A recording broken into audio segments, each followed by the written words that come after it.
Friends, आज हम देखेंगे कि जोसा काउंसिलिंग में कौन कौन से बच्चे पार्टिसिपेट कर सकते हैं। तो जिन बच्चों के एलिजिबिलिटी जोसा काउंसिलिंग में पार्टिसिपेट का एलिजिबिलिटी क्राइटेरिया ये है कि आपने जिन बच्चों ने भी जेईई मेन का एग्जाम दिया है, उनके परसेंटाइल चाहे कुछ भी हो, उनकी रैंक कुछ भी हो, वो सभी बच्चे स्टूडेंट जोसा काउंसिलिंग में पार्टिसिपेट कर सकते हैं।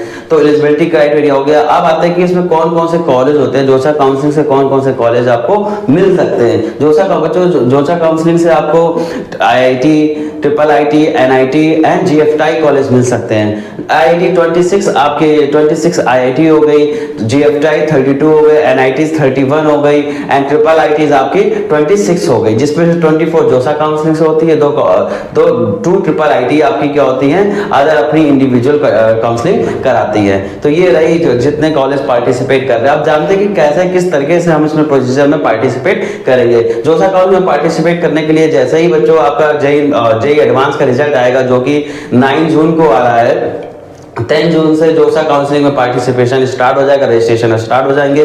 तो जोसा काउंसलिंग में पार्टिसिपेट करने के लिए आपको क्या करना होगा, 10 जून से ही आपके काउंसलिंग रजिस्ट्रेशन स्टार्ट हो जाएंगे। रजिस्ट्रेशन की फीस कुछ भी नहीं है, 0 रजिस्ट्रेशन फीस पे उसकी काउंसलिंग में रजिस्ट्रेशन कर सकते हैं।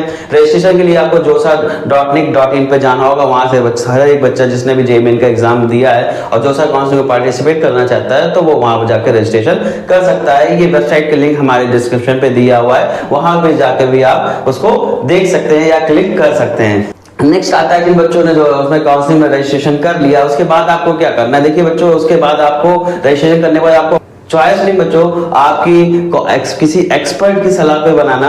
ऐसा नहीं कि बिना रिसर्च करे बना लो या आप खुद से बना रहे हो, तो उसको रिसर्च करके बनाएंगे, क्योंकि ये चॉइस फिलिंग बहुत इंपॉर्टेंट है। इसी के बिहाफ पे आपको कॉलेज अलॉट किए जाएंगे। जो बच्चे ने जेईई एडवांस के लिए काउंसलिंग करा है, एडवांस के लिए क्या है कि अगर आपने जेईई मेंस का कट ऑफ क्लियर करा है, जेईई एडवांस का कट ऑफ क्लियर किया है, उसके बाद आपका जेईई एडवांस भी क्लियर है, तो आप आईआईटी के थ्रू आईआईटी के लिए काउंसलिंग कर सकते हैं। आईआईटी की भी काउंसलिंग जोसा पे ही होती है।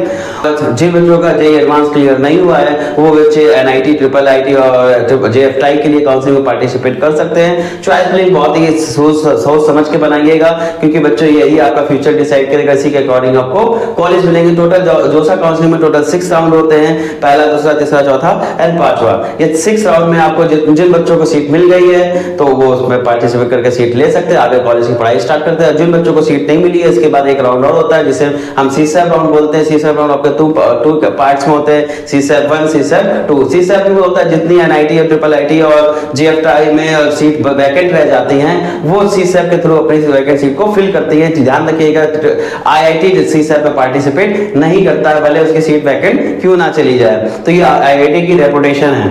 अब देखते हैं कि जोसा काउंसलिंग में चॉइस फिलिंग, जिन बच्चों को पहले राउंड में सीट अलॉट हो गई है, जिन बच्चों को पहले राउंड में सीट अलॉट हो गई है बच्चों, उनको सीट एक्सेप्शन पेमेंट पे करनी होगी और partial allotment letter download. Sorry, जिन बच्चों को फर्स्ट राउंड में सीट अलॉट हो गई है, उनके लिए क्या प्रोसीजर है, उनको आपको प्रोविजनल अलॉटमेंट लेटर डाउनलोड करना होगा, अपने डॉक्यूमेंट्स वेरिफिकेशन कराने होंगे और सीट एक्सेप्टेड पेमेंट करनी होगी, जो कि 36,000 रुपीज की होगी अप्रॉक्स में। ये थोड़ी बहुत बढ़ सकती है क्योंकि हर साल चेंज होती है।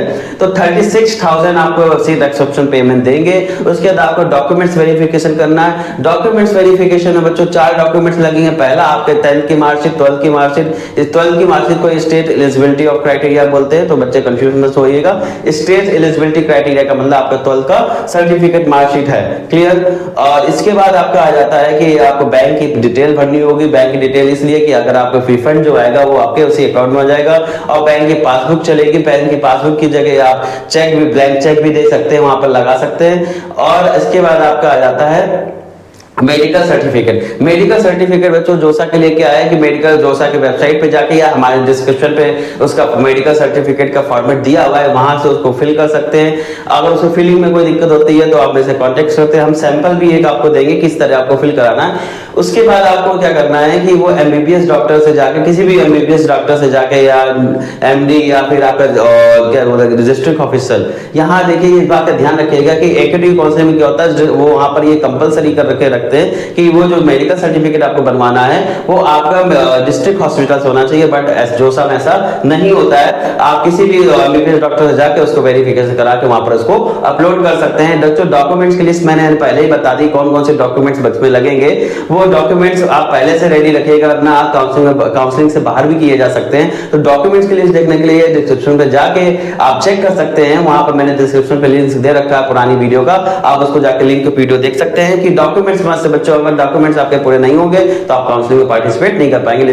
लिंक के डिस्क्रिप्शन में जाकर क्लिक करके देख सकते हैं कौन कौन से जोसा के लिए काउंसलिंग में डॉक्यूमेंट्स रिक्वायरमेंट होते हैं। चलिए इसके बाद हम देखते हैं कि जो आपको फर्स्ट राउंड में सीट अलॉट हो गई, आपने 4 डॉक्यूमेंट्स अपलोड कर दिए। कौन कौन से? 10th का सर्टिफिकेट, 12th का सर्टिफिकेट। 10th के सर्टिफिकेट को स्टेट ऑफ एलिजिबिलिटी बोला जाता है, आपकी बैंक की डिटेल पासबुक, और 4th आपका मेडिकल सर्टिफिकेट। ये दोनों वेरिफिकेशन हो जाएंगे, देन आपके पास वेरीफाइड मेल आ जाएगा। वेरीफाइड मेल नहीं आता है, इट मींस आपको उसमें करेक्शन रिक्वायर्ड है, करेक्शन वहां पर आपको जाकर टाइमली करेक्शन करना है जी।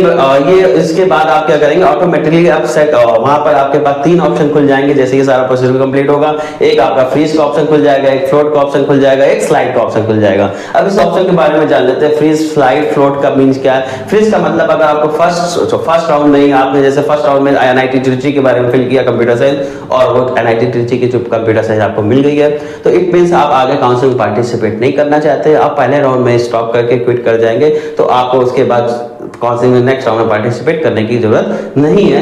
आप वहां पर क्या करेंगे, उस अलॉटमेंट लेटर को डाउनलोड कर लेंगे, सारे फिजिकल रिपोर्टिंग का टाइम उस अलॉटमेंट लेटर में दे दिया जाएगा, और सारे डॉक्यूमेंट कंप्लीट करके आगे आप कॉलेज में फिजिकल रिपोर्टिंग के लिए रेडी हो जाएंगे। अब दूसरा सिनेरियो ये होता है कि किसी भी बच्चे को फर्स्ट राउंड में, कैसे कोई स्टूडेंट है उसको फर्स्ट राउंड में कोई भी सीट अलॉट नहीं हुई है, जिन बच्चों को फर्स्ट राउंड में कोई भी सीट नहीं अलॉट हुई है वो सेकंड राउंड में ऑटोमेटिकली चले जाएंगे। सेकंड राउंड में आपको रिजल्ट का वेट करना है, जैसे अलॉटमेंट रिजल्ट आएगा आपको चेक करना है। अगर आपको सीट अलॉट हो गई है तो वही 4 प्रोसेस आपको पहले से वाले करने हैं जो कि मैंने पहले बताए हैं। इनिशियल अलॉटमेंट लेटर डाउनलोड करना है आपको, और आपको क्या करना है, वो डॉक्यूमेंट्स सबमिट करने हैं। डॉक्यूमेंट्स आपके 4 डॉक्यूमेंट सबमिट रहेंगे।